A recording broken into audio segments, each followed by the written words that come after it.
આણંદના ખંભાતના પીપળોઈ ગામે આઈટી વિભાગે દરોડાની કાર્યવાહી હાથ ધરી। તમાકુની ખરીદીમાં આઈટી વિભાગે આ દરોડાની કાર્યવાહી શરૂ કરી છે। મકાન તેમજ ખરીદીની અંદર તપાસની આ કાર્યવાહી છે। 2 ટીમો દ્વારા મકાન તેમજ ખરીદીમાં તપાસ હાથ ધરાઈ। આપણે જણાવીએ કે અહીં મહિલા પોલીસની ટીમ પણ કાર્યવાહીમાં સંમેલિત છે। આઈટી વિભાગના અધિકારીઓએ મીડિયાથી અંતર રાખ્યું છે। અધિકારીઓની કોઈ પણ માહિતી આપવાનો અત્યારે ઇનકાર થઈ રહ્યો છે। કયા કારણોસર દરોડા પાડવામાં આવ્યા તે હજુ રહસ્ય બની રહ્યું છે। આ સમગ્ર મામલે વધુ વિગતે વાત કરવા જોડાઈ રહ્યા છે ટીવી9 સંવાદદાતા ધર્મેન્દ્ર કપાસી। ધર્મેન્દ્ર, આખરે આ કાર્યવાહી કરવામાં આવી છે આઈટીના દરોડાની, આખરે કઈ આશંકા છે કે જેને લઈને આ તજવીજ શરૂ કરાય છે? જે સામાન્ય રીતે તમાકુનો જે પાક હોય છે ત્યાર પછી તેને અલગ અલગ પ્રોડક્ટ બનાવીને વેચવામાં આવતી હોય છે।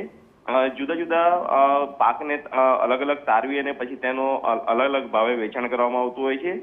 મહત્વની બાબત એ છે કે તમાકુની પ્રોડક્ટ જે ખેતી આવે છે તેમાંથી ઘણી બધી પ્રોડક્ટ બનતી હોય છે, જેની અંદર દવાઓ, તમાકુની ગુટકા સહિતના જે સિગારેટ હોય કે બીડી હોય। મહત્વની બાબત એ છે કે ઇન્કમટેક્સ વિભાગને જે પ્રાથમિક માહિતી મળી હતી કે જે માલિક છે તેના દ્વારા કરચોરી કરવામાં આવે છે, કારણ કે ખેતીમાં કોઈ ટેક્સ નથી હોતો, પરંતુ ત્યાર પછી જે પ્રોડક્ટ બનાવવામાં આવે છે તેની અંદર ટેક્સીસ લાગતા હોય છે।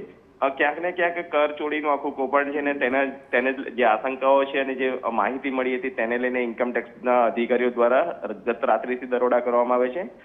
જે તમાકુની ખરી છે અને જે તમાકુનો મૂળ માલિક છે તેના ઘરે પણ તપાસ હાથ ધરવામાં આવી છે અને તપાસ દરમિયાન કેટલીક મહત્વની માહિતી પણ સામે આવી શકે છે। જયેશ, બિલકુલ ધર્મેન્દ્ર, તમામ તજવીજ પર આપ ધ્યાન રાખતા રહેજો। તો તમાકુની ખરીમાં આઈટી વિભાગે દરોડાની કાર્યવાહી કરી છે। જોવાનું રહેશે કે તપાસને અંતે શું નિષ્કર્ષ સામે આવે છે।